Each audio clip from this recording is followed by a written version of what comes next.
శ్రీమాత్రే నమ. జయ గురు దత్తాత్రేయ నమ. ఈ వీడియోలో మనం కుంభరాశి వారికి జనవరి 1 నుంచి 15 మధ్యలో జరగబోయే వారఫలాలు పరిశీలించినప్పుడు ఈ రాశి వారికి ఈ జనవరి 1వ తారీఖుతో పూర్తిగా వారి లైఫ్ టర్న్ తీసుకోవడం జరుగుతుంది. రాబోయే 15 రోజుల్లో మీరు ఇంతకాలంగా అంటే సుమారుగా ఒక 4-5 సంవత్సరాలుగా పడుతున్న ఇబ్బందుల నుంచి సంపూర్ణంగా బయటికి రావడం జరుగుతూ ఉంటుంది. అయితే దీనికి మీరు వచ్చిన అవకాశాన్ని జాగ్రత్తగా ఉపయోగించుకోవాల్సి ఉంటుంది. ఎందుకంటే ఈ వార ప్రారంభంలోనే 4 గ్రహాలు 11వ స్థానంలో ఉన్నాయి. అలాగే ఒక గ్రహంతో 11వ స్థానాధిపతితో పరివర్తన జరిగిందన్నమాట. 5-11 మధ్య ఎక్స్చేంజ్. ఇవన్నీ కూడా మీకు 5 గ్రహాల ప్రభావం మీకు లాభస్థానం మీద ఉండడం జరుగుతుంది. అయితే రాశిలో ఉన్నటువంటి రాహు మిమ్మల్ని రాంగ్ డైరెక్షన్ సృష్టిస్తూ ఉంటాడు. ఏదో ఒక గ్రీడీగా అహంభావంగా మీ అంత గొప్పవాడు లేడని అనుకుంటూ వచ్చిన అవకాశాలని వదులుకోవడం, ఎవరైతే మీకు సహాయం చేద్దాం అనుకున్నారో వారిని మీరు సరిగ్గా నమ్మకపోవడం, ఇవన్నీ కూడా మిమ్మల్ని వ్యక్తిగతంగా మీరు తీసుకునే నిర్ణయాలు మీకు నష్టాన్ని కలిగించే అవకాశం ఉన్నది. కాబట్టి ఏమాత్రం అటువంటి గతాన్ని మనసులో పెట్టుకొని ఎవరి మీద కోపం కానీ కసి కానీ పగ కానీ కక్ష కానీ పెంచుకోకుండా మీ యొక్క శ్రేయోభిలాషుల్ని బంధువుల్ని అందరినీ కూడా సమాన దృష్టితో చూడటం వల్ల ఒక ప్రశాంతంగా నిర్మలంగా నిష్కలంకంగా ఆలోచించి ప్రయత్నం చేయడం వల్ల వచ్చిన అవకాశాన్ని ఉపయోగించుకుంటే చాలు, సంపూర్ణంగా మీ సమస్యలు వాటికవే పరిష్కారం అవ్వడం జరుగుతుంది. ప్రధానంగా రవి లాభస్థానంలో ఉన్నాడు. అంటే ఎప్పుడైనా సరే సూర్యభగవానుడు 11వ స్థానంలోకి వచ్చాడు, లేదు మీరు జన్మించినప్పుడు మీ జన్మజాతకంలో రవి 11వ స్థానంలోకి ఉంటే జీవితంలో అన్ని సౌకర్యాలు మీకు రావడం జరుగుతూ ఉంటుంది. ఇప్పుడు సాక్షాత్తు రవి 11వ స్థానంలో ఉండడం వల్ల అటు ఆరోగ్యం కానీ ఐశ్వర్యం కానీ రెండూ మీకు రావడం జరుగుతుంది. అంటే మరి ప్రభుత్వ పథకాలు మీకు అనుకూలంగా వస్తాయి. తండ్రి గారు గురువు పెద్దల సహకారం లభిస్తూ ఉంటుంది. మీ యొక్క యజమాని మీకు సహకరించే ప్రయత్నం చేస్తూ ఉంటారు.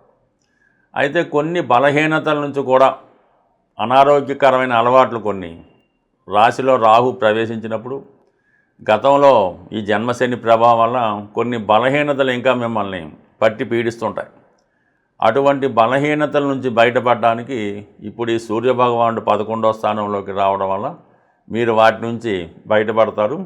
ఒక అధికార హోదా కలిగినటువంటి ఒక స్నేహితుడు మీకు ఏర్పడడం వల్ల అటు డాక్టర్ అవ్వచ్చు, వైద్యుడు అవ్వచ్చు, ఎవరైనా అవ్వచ్చు, వారు మీకు మంచి మార్గంలో పెట్టి మిమ్మల్ని ఆరోగ్యవంతులుగా అటు శారీరకంగా అటు మానసికంగా ఆరోగ్యవంతులుగా మార్చడం జరుగుతూ ఉంటుంది. దాని తర్వాత కుజుడు. మరి కుజుడు మీకు తృతీయ దశమాధిపతిగా లాభస్థానంలోకి రావడం వల్ల ఉద్యోగ ప్రయత్నాలు ఫలిస్తాయి. భూముల వల్ల స్థిరాస్తుల వల్ల ఆదాయం లభిస్తుంది. చిన్ననాటి స్నేహితులు మిత్రులు బంధువులు సహకరిస్తారు. రియల్ ఎస్టేట్ వ్యాపారం చేస్తున్న వారికి అనుకూలంగా ఉంటుంది. కొన్ని కొత్త అవకాశాలు రావడం జరుగుతుంటుంది. మొత్తం మీద ఉత్సాహంగా ఆత్మవిశ్వాసంతో మీరు చేసే ప్రయత్నాలు అటు మార్కెటింగ్ అవ్వచ్చు, సేల్స్ అవ్వచ్చు, ఏదన్నా సరే మీకు సహకరించి మీరు ఊహించిన దానికన్నా అధిక లాభం రావడం జరుగుతూ ఉంటుందన్నమాట. అలాగే మీరు కూడా చాలా ధైర్యంగా ముందుకు వెళ్ళి మీ ప్రయత్నాల్ని విజయవంతం అయ్యేదాకా కూడా ఆ ప్రయత్నంలో ఉండి చివరికి సక్సెస్ సాధించడం జరుగుతూ ఉంటుంది. ఇక శుక్రుడు మీకు యోగకారకుడు లాభస్థానంలో ఉండడం వల్ల స్త్రీల సహకారం లభిస్తుంది. ఉద్యోగంలో ప్రమోషన్ లాంటిది రావడం జరుగుతుంది. స్థిరాస్తి కానీ వాహనం కానీ కొనాలనే మీ ప్రయత్నం నెరవేరుతుంది. అయితే స్త్రీలు కొంత ఆరోగ్యపరంగా జాగ్రత్త తీసుకోవాలి. మగవాళ్ళైతే ఆర్థిక పరంగా కొంత జాగ్రత్త వహించవలసి ఉంటుంది. డబ్బు చాలా విపరీతంగా ఖర్చు అవ్వడం జరుగుతూ ఉంటుంది. ఇదే సమయంలో ఒక కొత్త పరిచయం కూడా మీకు ఏర్పడడం జరుగుతూ ఉంటుంది. స్త్రీల సహకారం ఆటోమేటిక్గా లభిస్తుంది. కుటుంబ సభ్యులు కూడా మీకు సహకరిస్తారు. మదర్ తరపు బంధువులు కూడా మీ వెనక ఉండి మిమ్మల్ని ముందుకు నడిపించే ప్రయత్నం జరుగుతూ ఉంటుంది. ఇక బుధుడు పంచమ అష్టమాధిపతిగా ఒక ఆకస్మిక ధనలాభాన్ని, కొన్ని కొత్త వ్యాపార అవకాశాలను ఇవ్వడం జరుగుతూ ఉంటుంది. ఈ విధంగా ఉంటే 5-11 మధ్య జరిగే పరివర్తన ఒక మంచి గురువు సహకారంతో, మీ పిల్లల యొక్క సహకారంతో, విదేశంలో ఉన్నటువంటి మీ పిల్లలు మీకు సహకరించడం అది జరుగుతూ ఉంటుంది. ఈ సమయంలో మీలో ఉన్నటువంటి టాలెంటు, నైపుణ్యానికి తగిన గుర్తింపు రావడం జరుగుతుంటుంది. ఎక్కువ మంది అభిమానులు మిమ్మల్ని ప్రోత్సహించి మీలో ఉన్నటువంటి టాలెంట్ని బయటికి తీసుకొచ్చే ప్రయత్నం జరుగుతూ ఉంటుంది. సో ఇవన్నీ అనుకూలంగా ఉన్నాయి. మరి రాహు రాశిలో ఉండడం వలన మిమ్మల్ని చూసి మీరు గర్వపడకుండా చాలా సింపుల్గా ఉంటూ, మరి ఒక విధంగా ఈర్ష్య అసూయని వదిలి కొంచెం జాగ్రత్తగా ఉంటే అంతా మీకు గత వైభవం తిరిగి రావడం జరుగుతూ ఉంటుంది. అది శని కుటుంబ స్థానంలో ఉండడం వలన కొన్ని కుటుంబ పరిస్థితులు మీకు ఇబ్బంది పడుతూ ఉంటాయి. కుటుంబంలో ఎవరో ఒకరి వల్ల మీరు అసహనానికి, ఇబ్బందికి గురవుతుంటారు. సో ఏదైనా కొన్ని విషయాల్లో కొన్ని తప్పో భరించవలసి ఉంటుంది. బట్ ఈ విషయంలో ఏదో ఒక స్థిరమైన నిర్ణయం తీసుకోవాలి. ఎవరైతే మిమ్మల్ని మీ మీద చాలా కాలంగా ఆధారపడి ఉంటున్నారో వాళ్ళన్నా బయటికి పంపించవలసి ఉంటుంది, లేదన్నా మీరు వారి నుంచి కొద్ది దూరంగానే వెళ్ళవలసి ఉంటుంది. బట్ ఏది అన్నది ఆ నిర్ణయం మనం కరెక్ట్గా తీసుకోలేం. ఈ విధంగా కొన్ని అదనపు బర్డెన్స్ మీ యొక్క కుటుంబ విషయాన్ని ఇబ్బంది పెడుతుంటాయి. కాబట్టి ఒక మంచి నిర్ణయం తీసుకుంటే ఈ సమయంలో చాలా వరకు మీరు ఒక గాడిలో పడి మీ జీవితాన్ని మళ్ళీ ఒక దారిలో పెట్టుకొని చేసే ప్రయత్నాల్లో విజయవంతం అయ్యే అవకాశం ఉంది. గోచార రీత్యా మీరున్నటువంటి రాశికి గ్రహాలు అనుకూలంగా వచ్చినప్పటికీ కూడా మీ జన్మజాతకంలో దశలు, అంతర్దశలు అనుకూలంగా ఉన్నప్పటికీ కూడా ప్రధానమైనటువంటి విషయాల్లో మరి ఇప్పుడు ఉద్యోగం, అలాగే వివాహం, ఈ రెండు అవకాశం రావటం లేదు. ఉద్యోగం రావటం లేదు, వివాహం జరగటం లేదు. వివాహపరమైన సమస్యలు మీకు ఉన్నాయంటే కంప్లీట్గా మీరు నివసిస్తున్నటువంటి గృహంలో కానీ, మీకు అంటే ఓనర్షిప్ కలిగినటువంటి గృహంలో కానీ వాస్తుపరమైనటువంటి దోషాలు మిమ్మల్ని ఇబ్బంది పెడుతున్నాయని చెప్పచ్చు. ఉదాహరణకి నైరుతి భాగంలో, దక్షిణ నైరుతి కానీ పడమర నైరుతి కానీ దోషం ఉన్నప్పుడు మీరు అర్హత కలిగి ఉన్నప్పటికీ కూడా ఉద్యోగాన్ని సంపాదించలేకపోతూ ఉంటారు. ఎందుకంటే అక్కడ ఈ దక్షిణ నైరుతిలో అంటే కుజుడు, రాహు ప్రభావం, పశ్చిమ నైరుతి అంటే శని, రాహు ప్రభావం. ఈ ప్రభావం వల్ల ఒకప్పుడు మంచి ఉద్యోగం ఉండి సడన్గా పోగొట్టుకొని మళ్ళీ అటువంటి ఉద్యోగాన్ని పొందలేకపోవడం, అర్హత ఉన్నా కూడా ఉద్యోగాన్ని పొందలేకపోవడం జరుగుతూ ఉంటుంది. ఇది ఒక ఎత్తు అయితే, మీ కుటుంబంలో మీరు ఆ కుటుంబంలో ఒక వ్యక్తి అయి ఉంటే మీ కుటుంబ పెద్దల చేత వాళ్ళు తరచూ మిమ్మల్ని విమర్శించడం, ఇబ్బంది పెట్టడం కూడా జరుగుతూ ఉంటుంది. అంటే మీకు ఆ కుటుంబంలో తల్లిదండ్రులతో కానీ, తల్లి కొడుకులతో కానీ సరైనటువంటి సత్సంబంధం లేకపోవడం, ఈ కావాలనే ఈ జాతకుడు ఉద్యోగానికి వెళ్లకుండా ఇబ్బంది పెడుతూ ఉంటాడు. అది ముందుగా ఆ నైరుతి దోషాల్ని మీరు సరి చేసుకుంటే, అంటే నైరుతి పెరగడం కానీ, నైరుతిలో గోతులు కానీ అనేక రకాలుగా ఉంటాయి.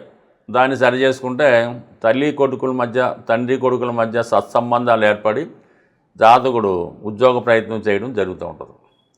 అలాగే వాయువు దిశలో ఉత్తర వాయువు ప్రాబ్లం ఉంటే ఆ కుటుంబంలో వివాహం అన్నది ఆలస్యం అవుతూ ఉంటుంది.